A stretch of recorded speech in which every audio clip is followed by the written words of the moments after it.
माना नहीं है। भगवान सब कुछ दे देते, भक्ति नहीं मिलती। 24 घंटे जुबान पे नाम नहीं रखता, नहीं लड़ जाए ना बहुत बढ़िया लगता है।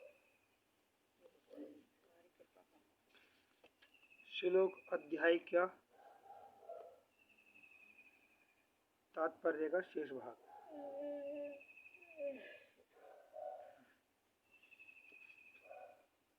अपने प्रचार कार्यों के दौरान हमें इसका प्रत्यक्ष अनुभव है कि कुछ लोग आते हैं और किन्हीं गुप्त उद्देश्यों से कृष्ण भावना अमृत को ग्रहण करते हैं, किंतु जैसे ही उनकी आर्थिक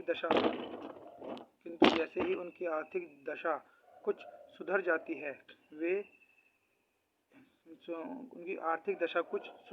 है कि वे इस विधि को त्याग कर पुनः अपने पुराने ढर्रे पर लग जाते हैं। कृष्ण भावना अमृत में केवल श्रद्धा के द्वारा ही प्रगति की जा सकती है। जहाँ तक श्रद्धा की बात है, जो व्यक्ति भक्ति साहित्य में निपुण है और जिसने दृढ़ श्रद्धा को अवस्था प्राप्त कर ली है, जिसने दृढ़ श्रद्धा की अवस्था प्राप्त कर ली है, वह कृष्ण भावना अमृत का प्रथम कोटि का व्यक्ति कहलाता है। दूसरी कोटि में वे व्यक्ति आते हैं जिन्हें भक्ति शास्त्रों का ज्ञान नहीं है, किंतु स्वतः ही उनकी दृढ़ श्रद्धा है कि कृष्ण भक्ति सर्वश्रेष्ठ मार्ग है, अतः वे इसे ग्रहण करते हैं।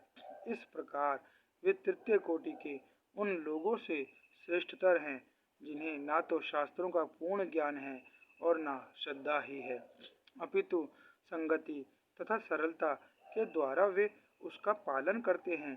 तृतीय कोटि के व्यक्ति कृष्ण भावना अमृत से च्युत हो सकते हैं। तृतीय कोटि के व्यक्ति कृष्ण भावना अमृत से च्युत हो सकते हैं, किंतु द्वितीय कोटि के व्यक्ति च्युत नहीं होते।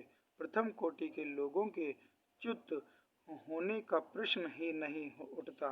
प्रथम कोटि के व्यक्ति निश्चित रूप से प्रगति करके अंत में अभीष्ट फल प्राप्त करते हैं। तृतीय कोटि के व्यक्ति को यह श्रद्धा तो रहती है कि कृष्ण की भक्ति उत्तम होती है, किंतु भागवत तथा गीता जैसे शास्त्रों से उसे कृष्ण का पर्याप्त ज्ञान प्राप्त नहीं हो पाता। कभी कभी इस तृतीय कोटि के व्यक्तियों की प्रवृत्ति कर्म योग तथा ज्ञान योग की ओर रहती है और कभी कभी वे विचलित होते रहते हैं, किंतु ज्यों ही उनकी ज्ञान तथा कर्म योग का संदूषण निकल जाता है, वे कृष्ण भावना अमृत की तृतीय कोटि या प्रथम कोटि में प्रविष्ट होते हैं। कृष्ण के प्रति श्रद्धा भी 3 अवस्थाओं में विभाजित है और श्रीमद् भागवत में इनका वर्णन है। भागवत के 11वें स्कंद में प्रथम द्वितीय तृतीय कोटि की आस्तिकता का भी वर्णन हुआ है।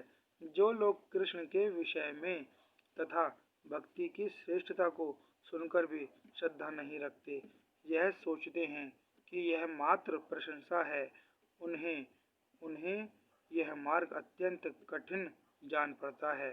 भले ही वे ऊपर से भक्ति में रत क्यों न हों, उन्हें सिद्धि प्राप्त होने की बहुत कम आशा है। इस प्रकार भक्ति करने के लिए श्रद्धा परम आवश्यक है। जय श्री कृष्ण।